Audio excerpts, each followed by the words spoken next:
After over a year of speculation, tons of leaks, and much more, Tesla has officially unveiled the brand new Model Y, and it looks great, so let's get into it. If you've been following the news or watching this channel for some time now, you have noticed that there have been a lot of leaks about Tesla's upcoming Model Y and a lot of speculation. Many people have wanted all of the features that the Cybertruck includes to come to this car. Many expected it to simply take what the new Model 3 had and put it into the Model Y, and this time it looks to be a little bit of a combination. About a day before Tesla officially announced this, we actually got first full leaked photos of them out testing this in the snow. So it was the first time we had a totally confirmed sighting of this car. Shortly after that, though, Tesla actually just released this car and announced it officially for the Chinese market first and certain countries that factory serves. So, of course, the first things to notice in these photos are that the front does indeed have a sweeping light bar all around the front. This is the design definitely taken from Tesla's Cybercab, and I think it does do a great job not only of distinguishing the Model Y from previous years of that car, but distinguishing this car from the Model 3. That light bar should be a combination of a daytime running light as well as your headlights. But the bigger news is something that Tesla actually officially details here, saying that this Model Y has an updated suspension, wheels, and tires that make for a smoother, quieter ride. They say, quote, "From the front bumper to the taillight, the exterior is completely redesigned to unlock maximum efficiency so you can get the most range out of every charge. With updated suspension, wheels, and tires, your ride will be smoother and quieter." For the suspension specifically, they say retuned suspension offers smooth handling, added comfort,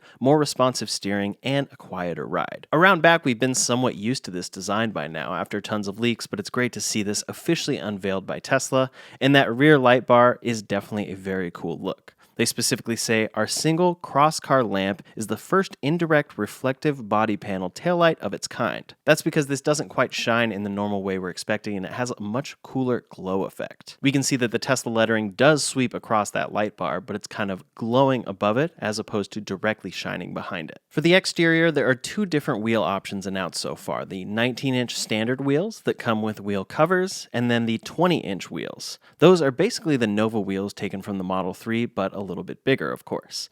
Then Tesla did announce one new color here that is replacing their previous blue color. Now it's a glacier blue paint color that's much lighter, and I think is just a good change of pace for the paint colors on this car. And then, of course, this has a front bumper camera. Not only is this confirmed in photos, when we zoom in and see that a front bumper camera is indeed located right there, but it's also confirmed when Tesla says front view camera provides a wider field of view for automatic assisted driving and advanced smart summon. Tesla also specified a new front camera has been added under the front bumper, allowing drivers to better view the front of the vehicle when parking or performing low-speed maneuvers. Additionally, the camera includes a self-cleaning function, which uses a water jet to keep the lens clean. Of course, around back as well, this does confirm that the license plate is now sitting below the trunk line. So because of that light bar and the overall redesign of the hatch, they moved the license plate above where the hitch is and increased the size of that diffuser, and then dropped it below the hatch. The front definitely has a reshaped hood to a certain degree, but overall this car looks largely the same with these design elements changing its look. But now let's look inside. There are a couple big differences between the Model 3 and the Y here.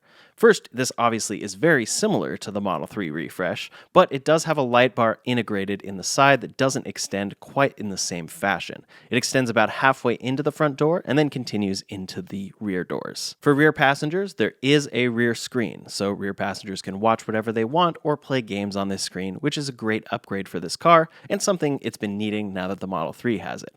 Of course, there's a wireless charger, a slightly larger screen thanks to smaller bezels, and what looks to be a stockless steering wheel, except when we actually look a little deeper, Tesla has included a blinker stock.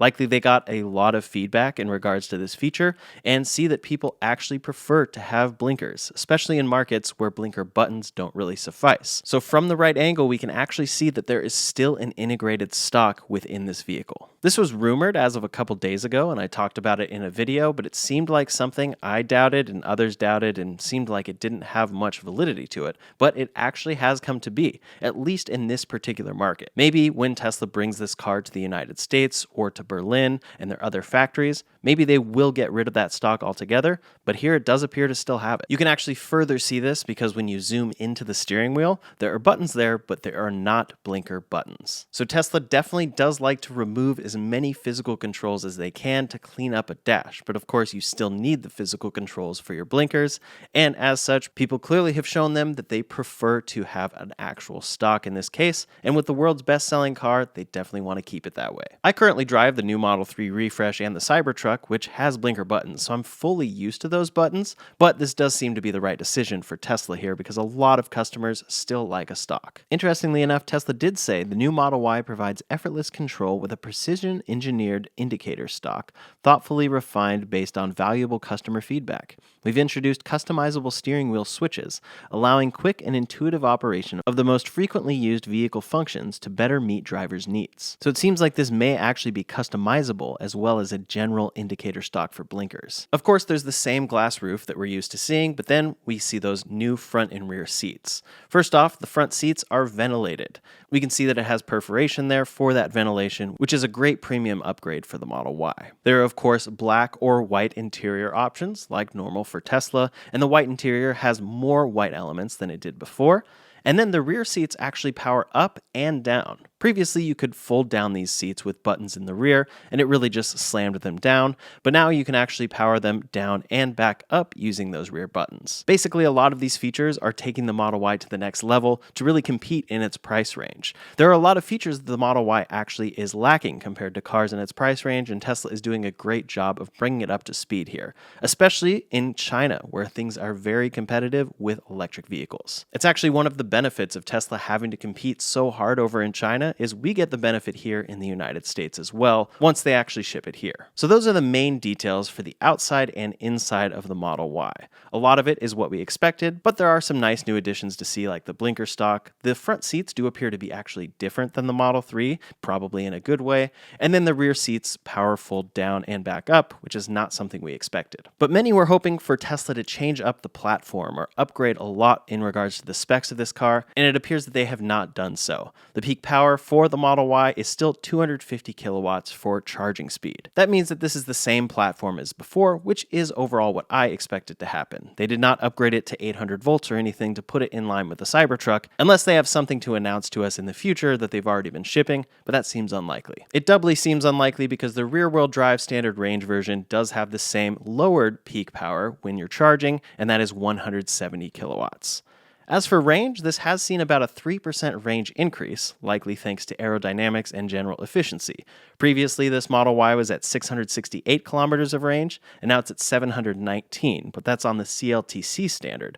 So when converted to EPA, Tesla would give that a 337-mile range previously. If we do about the same translation, that would mean this car is probably going to be shipping with about a 352 or 350-mile range in the United States, which is very, very good. There are many competing EVs out there that are getting about 300 or a little less with range, so if Tesla can actually ship this and advertise 350 miles of range on this upgraded Model Y, I think that will be huge for them. Of course, that's with those 19-inch stock wheels, and then you lose a bit of range if you upgrade. In general, the specs and overall size of this car are about the same. Technically, it's 1 millimeter thinner than before, it's 47 millimeters longer, and then 1 millimeter shorter when you're talking about height. The top range, of course, was that 719 kilometer mark that I was mentioning, but the rear-wheel drive standard range version comes in at 593 kilometers. Most likely, that's a version we're not going to see in the United States because it uses an LFP battery pack that will not get any tax credits.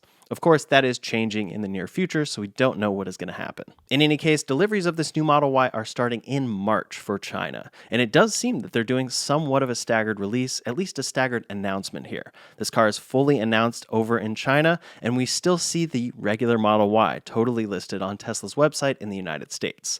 If it's shipping in March out of their Chinese factory, it's likely that their other factories will lag behind that a little bit, but hopefully it's not too much of a lag, because this is a very important car for Tesla to get right. Over in China, they are launching a special launch edition. This includes a number of things like a rear liftgate badge that actually looks pretty cool, a puddle light badge, door sill plate word mark, charging console word mark, vegan suede for the black interior, which we can actually see right here, just a slightly different material that's a little more premium, And then the all-wheel drive version includes the acceleration boost, which normally in the United States at least is about a $2,000 upgrade. Tesla seems to have announced this somewhat for the Chinese New Year, which is coming up towards the end of the month. So it will be interesting to see how they test things out in other markets. On the website for the new Model Y, Tesla released a number of videos showing off different features, and I think in general this just shows off that this is a much more refined version of this car. This is basically the second version of the Model Y from Tesla, and you can tell all those features that they've been adding or needed to add over the years, they all put into the design this time around instead of tacking things on. I do think that rear light looks very cool, and I'm very curious to see what it looks like in person from different angles and at different times of the day. Then up front, when we really see it, the light bar does appear to have true brakes in it, not just brakes within the light. Around back, the taillights that share the appearance of the Model 3 appear to have more of a grayish appearance to them as opposed to being red. And then we can see that the rear camera is fully integrated right above that light bar. I think this is a much better place for it that seems like it's supposed to be there as opposed to being tacked on. Those updated wheel covers for the 19-inch wheels also look quite a bit different than before in a number of cool ways, but a lot of times when you see these in person, they actually look a little simpler than they look in these well-taken photos and videos. I'm sure it will still look cool and angular like it looks here, but may not be quite as striking as we're seeing. Then we can see that detail with the side mirror where it does have an integrated channel within it. It adds just a little bit of a line to this mirror, which adds another line to the design of this car. One last thing to notice as well that we can see from the side is that rear diffuser sticks out quite a bit further than before. In practice, this likely will help with repairability of this car, because in the past, even if you got a slight rear ending, it meant you oftentimes had to replace that entire rear hitch piece, which is quite expensive and includes the glass. My guess is that Tesla changed this to bring down the cost of many repairs that occur when getting rear-ended. Overall, this Model Y refresh is pretty much exactly what I expected. No real platform changes, but just some good improvements to things like range, even acceleration, and more. Inside, it's probably going to feel a lot better. It's going to be a lot quieter, it's going to ride smoother, and just feel generally more premium. And then customers will also have a blinker stock instead of blinker buttons, which seems to be something that a lot of people prefer. I'm excited to see what happens from here with a March release coming in China, and then see when Tesla actually announces this from their other factories. I think Model Y sales have already been hurting by the anticipated release of this car and the rumors surrounding it, so now that the world is seeing it out of China, it will probably need to come very quickly out of Tesla's other factories. It brings a lot of features that a lot of people want, and for all those people who said, I will not buy a Model Y refresh without a turn signal stock, it looks like it's actually going to have one. It's definitely interesting to see Tesla going full force with this light bar design that seems to be kind of streamlining the robotaxi Cybertruck idea across their entire lineup. Overall, I think this is a great refresh that does bring this car into the future and at least change things up from a design that is, at this point, about 8 years old. But what are your thoughts? Do you like this new Model Y refresh, and is it something you're interested in buying, or does it need to have something else for you? Let me know in the comments below. And in the meantime, if you want to check out the 300,000 mile Model 3 still on its original battery pack, you can check out that video linked up here or in the description below. Thanks so much for watching, and I'll see you on the next one.